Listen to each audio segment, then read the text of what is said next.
لیکن اسلام کی بنیاد میں خلل ڈال دی. جب بھی کسی عمارت کی اگر بنیادی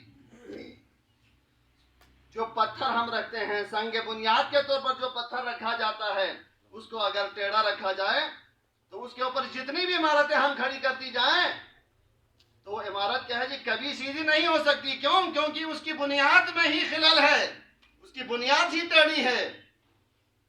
تو زہرائے مرضیہ فرماتے ہیں کہ اگر آج امت مسلمہ میں اختلاف ہے, اگر آج لوگ جو غیر مسلم ہیں وہ اسلام کی طرف نہیں آ رہے ہیں, تو اس کی بنیادی وجہ یہ ہے کہ حق الہی کو اپنے اختیار میں لے لیا.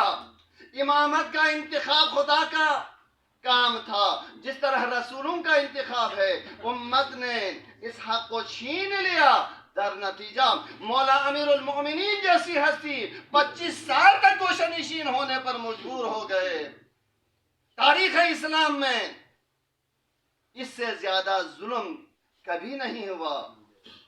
مولا امیر المؤمنین کو اگر حق مل جاتا تو صوت العدالت الانسانیہ, جارج ڈاگ نے جو کہا ہے امیر المؤمنین عدالت انسانی کی آواز ہیں, ان تک حق خلافت نہیں پہنچا, حق امامت نہیں پہنچا.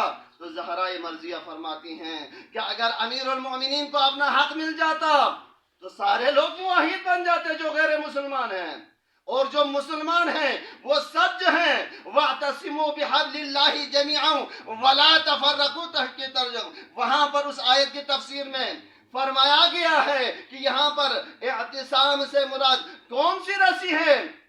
وہ کیا ہے جی؟ یہ ائمہ اہل بیت کی رسی کو تھامے رہنا ہے.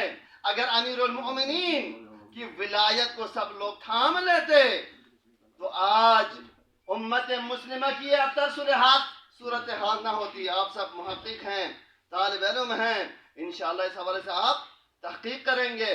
زہرائے مرضیہ ارشاد فرماتی ہیں مثل الامام مثل الکعبہ اذ تؤتی ولا تاتی. امام کی مثال کعبے کی مثال ہے, لوگ کعبے کی طرف جاتے ہیں نہ کعبہ لوگوں کے پاس آتا ہے. تو اماموں کی ذمہ داری یہ نہیں کہ گھر گھر جا کے لوگوں تک یہ پیغام پہنچا جائے کہ میں تمہارا امام ہوں, میں تمہارا پیشوا ہوں, تم میری اقتداء کرو, میری پیروی کرو. بلکہ لوگوں کی ذمہ داری تھی مولا امیر المؤمنین علیہ السلام کی ولایت کو قبول کرتے, وصایت کو قبول کرتے, امامت کو قبول کرتے. جب اسلام کی بنیاد میں ہی خلل آ گیا تو اس وقت سے آل محمد کا ظلم کا سلسلہ بھی شروع ہوا.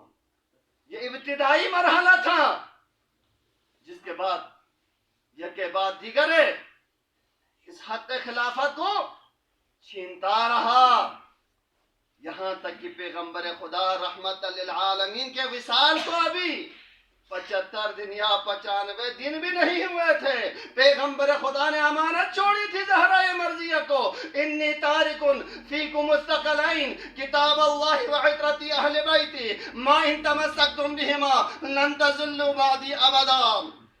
اے مسلمانوں, میں تمہارے درمیان 2 گراں بہا امانتیں چھوڑے جا رہا ہوں. ایک قرآن مجید ہے, دوسری امانت میری اہل بیت ہے. اگر تم لوگ ان دونوں سے متمسک رہو گے تو کبھی گمراہ نہیں ہوں گے, یہاں تک کہ حوض کوثر پر مجھ سے ملاقات کر پاؤ گے. لیکن ابھی پیغمبر اکرم رحمت للعالمین کے وصال کو مدت مدید بھی نہیں گزری تھی. کیا لوگوں نے رحمت للعالمین کی اس وصیت پر عمل کیا نہیں یا نہیں؟ عمل اس طرح سے کیا, پیغمبر خدا کی اگلوتی بیٹی کیے دولت سرا پر, جس گھر میں